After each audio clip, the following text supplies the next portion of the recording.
ఏ national investigation agency. ఇది central గవర్నమెంట్‌కి setup చేసిన వన్ పవర్‌ఫుల్ ఇన్వెస్టిగేషన్ ఏజెన్సీ. దీన్ని 2009లో స్టార్ట్ చేశారు. ఇది స్టార్ట్ చేయడానికి మెయిన్ రీజన్ మీ అందరికీ తెలిసిందే 2018లో ముంబై 26/11 అటాక్స్ జరిగిన తర్వాత మన సెక్యూరిటీ సిస్టమ్ అన్నది చాలా వీక్‌గా ఉంది. సో, దీన్ని చేంజ్ చేయాలి. అందుకని ఈ ఎన్ఐఏని ఎస్టాబ్లిష్ చేశారనమాట.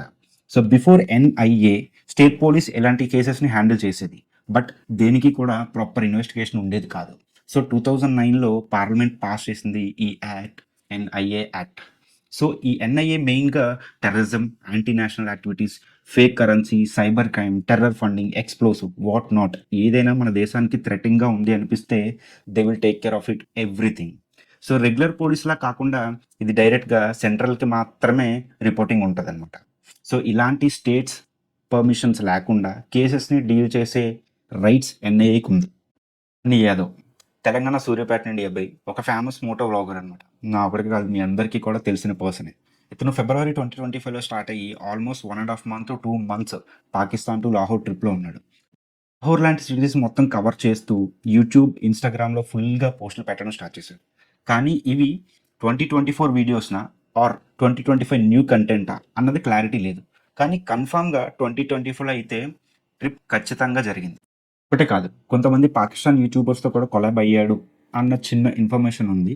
సో ఈ బయస్ అన్నీ యాదవ్ మనకి ఇంకా ఎటువంటి ఇన్ఫర్మేషన్ అన్నది క్లియర్గా లేదు.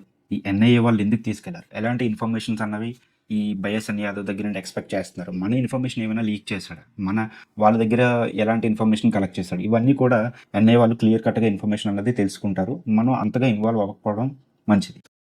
పర్సన్ వచ్చేసి జ్యోతి మల్హోత్రా. ఈవిడ హర్యానా నుంచి ట్రావెల్ ఇన్ఫ్లుయెన్సర్. యూట్యూబ్లో కొన్ని ల్యాక్స్ ఆఫ్ ఫాలోవర్స్ ఉన్న పర్సన్. ఇండియా ఒకటే కాదు ఎక్స్ప్లోర్ చేయడం, Bhutan, Thailand, Nepal, China and Pakistan లాంటి ప్లేసెస్లో తిరిగి వ్లాగ్స్ చేస్తుంది తను. ఈవిడ ఒక్కసారి కాదు 2 సార్లు పాకిస్తాన్ వెళ్ళింది. అక్కడే ఎన్ఐఏకి ఒక చిన్న స్పై ఇన్ఫర్మేషన్ అన్నది వచ్చింది. 1 ఏప్రిల్ 2024లో వాగ్ నుంచి లాహోర్కి ట్రైన్లో వెళ్ళింది. ఇంకా నెక్స్ట్ మార్చ్ 2025లో అంటే మన పహల్గామ్ టెర్రర్ అటాక్ ముందు ఇన్ఫర్మేషన్ అన్నది తన యొక్క వీడియోస్ తెలుస్తుంది అనమాట.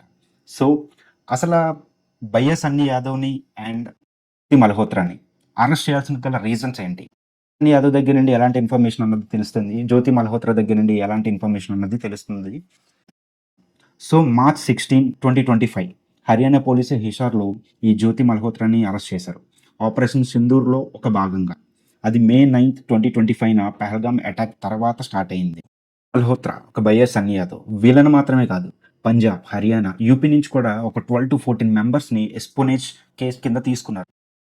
అంటే అసలు చెప్పాలంటే గూఢాచారి అంటే ఒక స్పై అనమాట. సో వాళ్ళ దగ్గర ఇన్ఫర్మేషన్ ఏదైనా సరే వీళ్ళ దగ్గర ఉందా, ఆర్ ఎల్స్ మన ఇన్ఫర్మేషన్ ఏదైనా సరే వాళ్ళకి తెలిసేటట్టు వీళ్ళు ఏమైనా చేస్తున్నారా అన్నది తెలుసుకోవడమే ఒక బాధ్యత. మల్హోత్రా కూడా అందులో ఒక భాగం. ఎన్ఐఏ, ఐబీ, మిలిటరీ ఏజెన్సీస్ కూడా తన దగ్గర ఉన్న ఇన్ఫర్మేషన్ మొత్తం అంతా తీసుకోవడానికి ట్రై చేస్తున్నారన్నమాట. సో ఈవిడ మీద బుక్ అయిన కేసు ఏంటంటే భారతీయ నయా సాహితతో చార్జ్ చేశారనమాట. సో మే 26, 2025 నుంచి జ్యుడిషియల్ కస్టడీలో ఉంది. సో 4 పాకిస్తాన్ ఐఎస్ఐ ఆపరేటివ్స్తో క్లోజ్గా ఉన్నట్టు పోలీస్కి ఇన్ఫర్మేషన్ రావడం. ఇలా ఉన్న తర్వాత మన పోలీసులకి తెలిసిన ఇన్ఫర్మేషన్ ఏంటంటే ఈవిడ 4 పాకిస్తాన్ ఐఎస్ఐ ఆపరేటర్స్తో క్లోజ్గా ఉన్నట్టు పోలీసులకి ఒక చిన్న ఇన్ఫర్మేషన్. రహీం అలియాస్ ధనీష్ ఢిల్లీలో పాకిస్తాన్ హై కమిషన్ స్టాఫ్ 2023లో వీసా కోసం మీట్ అయ్యారు వీళ్ళిద్దరు.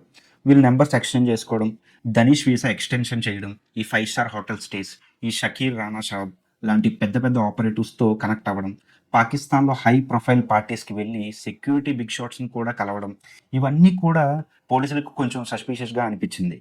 సో కస్టడీలోకి తీసుకున్నారు, ఇంట్రాగేషన్ స్టార్ట్ చేశారు.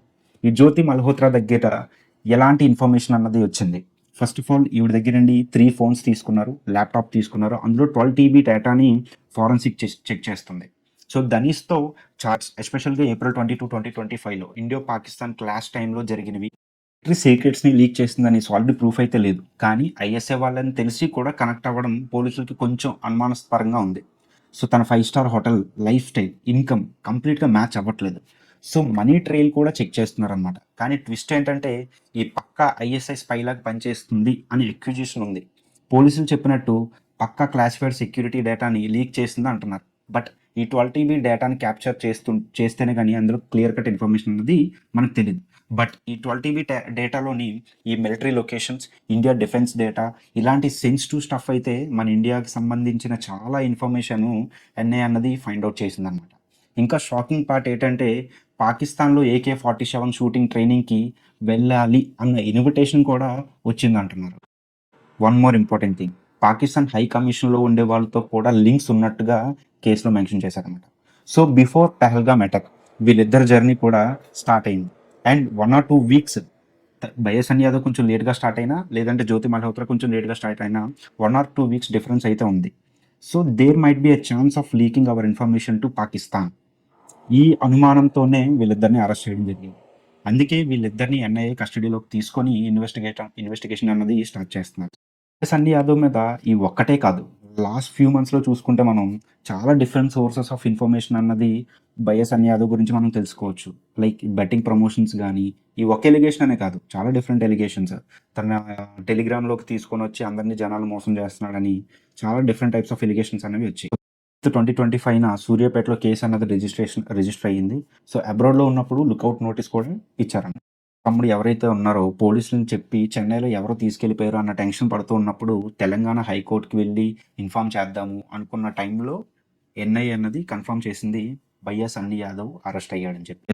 కేసులో సన్నీ యాదవ్ ఆర్ఎల్స్ జ్యోతి మల్హోత్రా ఆర్ఎల్స్ రిమైనింగ్ 10 to 14 మెంబర్స్ని ఎవరినైతే అరెస్ట్ చేశారో వీళ్ళందరూ కూడా మన ఇన్ఫర్మేషన్ ఏదైనా పాకిస్తాన్కి షేర్ చేశారా, లేదంటే వాళ్ళ దగ్గర ఏదైనా ఇన్ఫర్మేషన్ ఉందా పాకిస్తాన్ రిలేటెడ్ది అన్నవి డీప్గా ఇన్వెస్టిగేట్ చేయడమే ఎన్ఐఏ పని. అందుకే వాళ్ళని కస్టడీలోకి తీసుకున్నారు.